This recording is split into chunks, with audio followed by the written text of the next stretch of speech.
You ask Tiger to solve. This deals with linear equations with one unknown. The final result is a equals 88.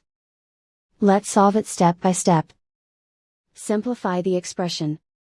Expand the parentheses. Simplify the arithmetic. Group all constants on the right side of the equation. Add 132 to both sides. Simplify the arithmetic.